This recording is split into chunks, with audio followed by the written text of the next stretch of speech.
Welcome back. I'm Travis with Linux Academy. In this lesson, we're going to start talking about how to go and deploy out stacks in Docker Swarm. Stacks let you deploy out a complete application to your Swarm environment.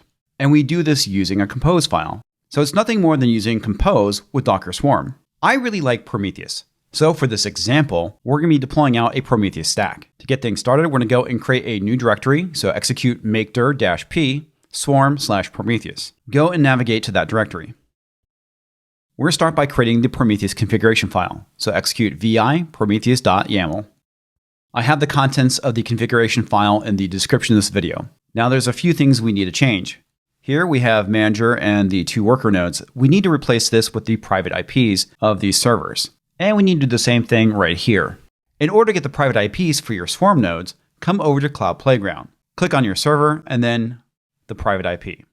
And you can do this for each node that's in your Swarm.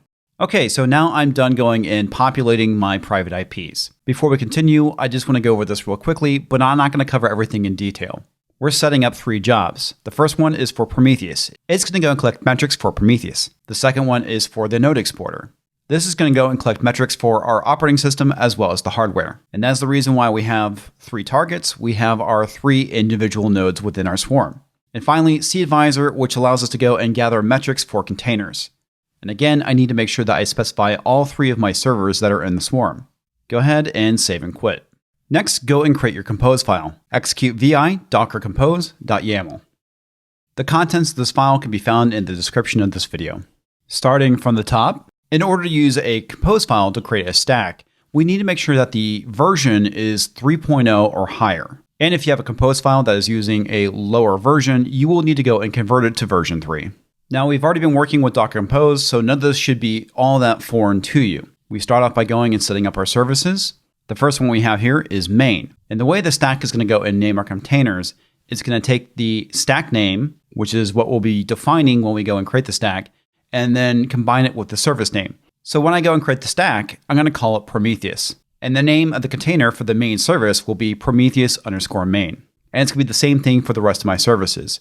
For cAdvisor, it's going to be Prometheus_cAdvisor. Just like before, I go and supply my image, which is going to be prom/Prometheus, and it's going to be using the latest image.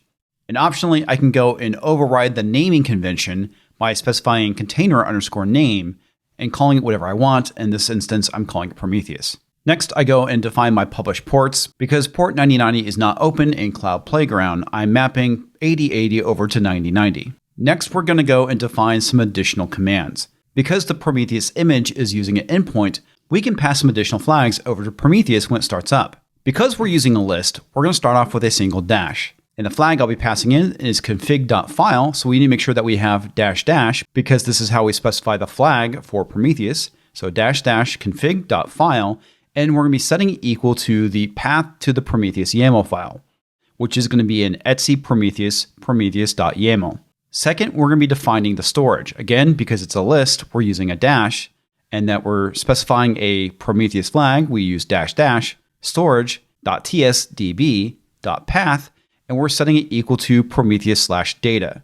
And this will be a mount point for a volume. We also have a couple volumes being defined. The first one is a bind mount for the Prometheus YAML file. This is the file we created, and it's located in the same directory as our compose file. The way we go and define this bind mount is then /prometheus.yaml. And it's being mapped over to etc prometheus/prometheus.yaml. And we're making sure that this is going to be read-only, so we're specifying RO. Next, we're going to go and define our data path. The name of this volume is going to be Prometheus_data. And again, it's going to be using the name of the stack.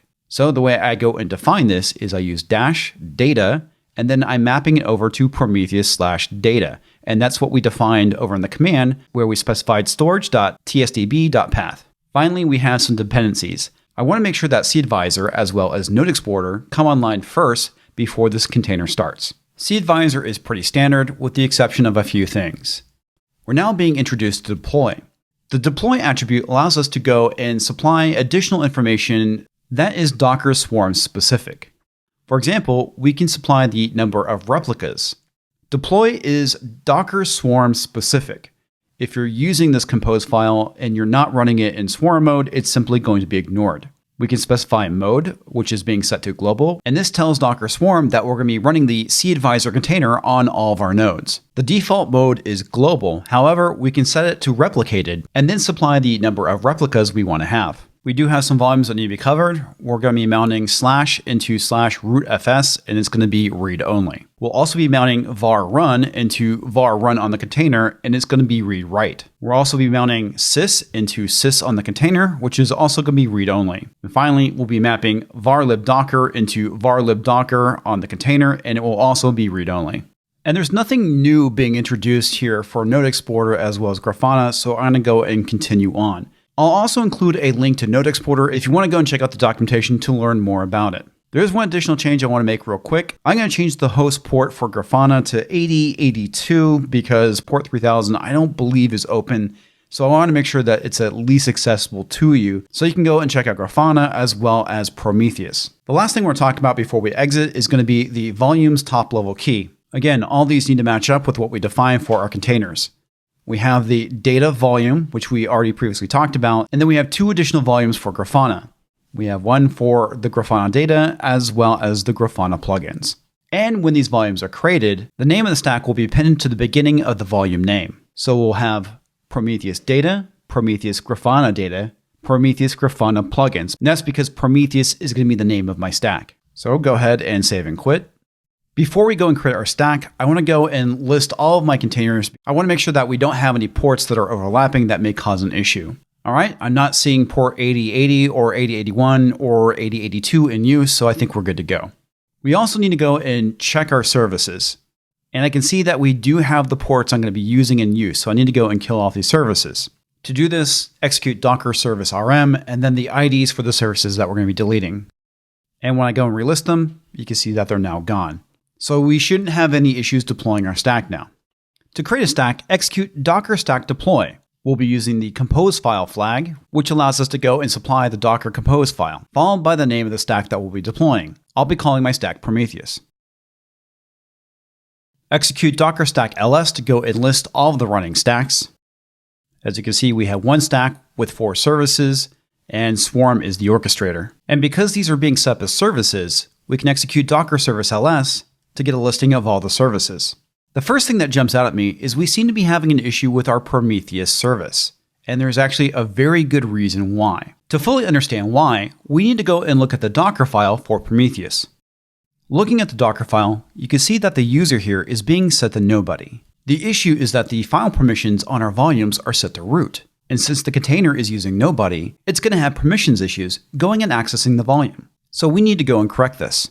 To go and fix the file permissions, we need to make sure that we change them over to either NFS nobody or nobody. So we're going to be executing a sudo chown, and we're changing the permissions to NFS nobody for both the group and the user. We want to make sure it's recursive, so use the R flag.